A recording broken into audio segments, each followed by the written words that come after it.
खात्यात येतो आणि लगेच गायबही होतो. तुमच्याही बाबतीत असं होतं का?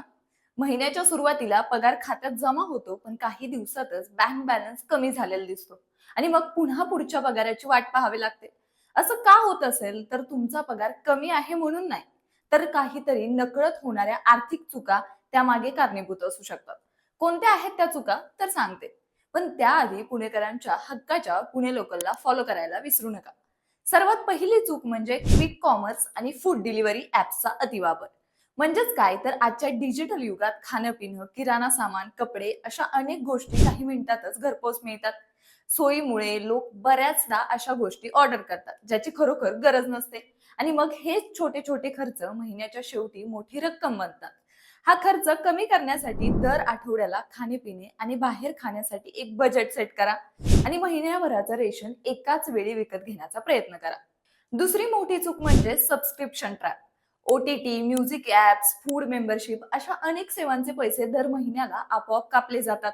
सुरुवातीला किरकोळ वाटणारा हा खर्च नंतर बजेटवर मोठा ताण आणतो. त्यामुळे अनावश्यक सेवा त्वरित बंद करा. डिजिटल मनोरंजनावर जास्त खर्च करू नका.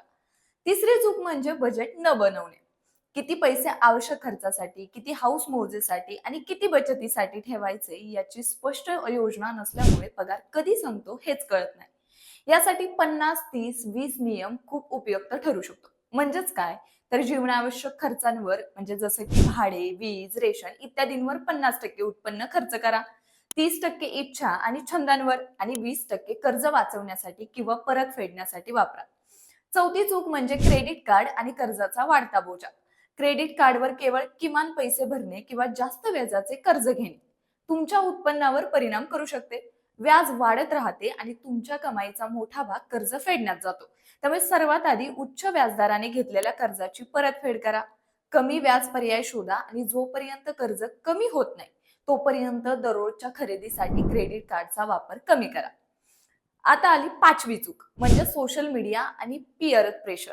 म्हणजेच काय, तर इतरांची लाईफस्टाईल पाहून किंवा ट्रेंडच्या मागे धावत आपण अनेकदा अनावश्यक खरेदी करतो. पण प्रत्येक आकर्षक गोष्ट आवश्यकच असेल असं नाही.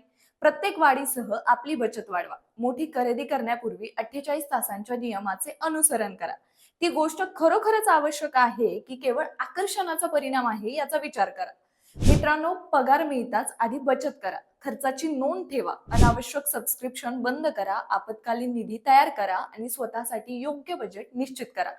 लक्षात ठेवा, श्रीमंत होण्यासाठी मोठा पगारच हवा असतो असं नाही, तर पैशांचे योग्य नियोजनही तितकंच महत्वाचं असतं. कारण कमाईपेक्षा जास्त महत्वाचं असतं कमावलेले पैसे किती शहाणपणाने सांभाळत आहे. बाकी व्हिडिओ आवडला असेल तर व्हिडिओला लाईक करा, शेअर करा.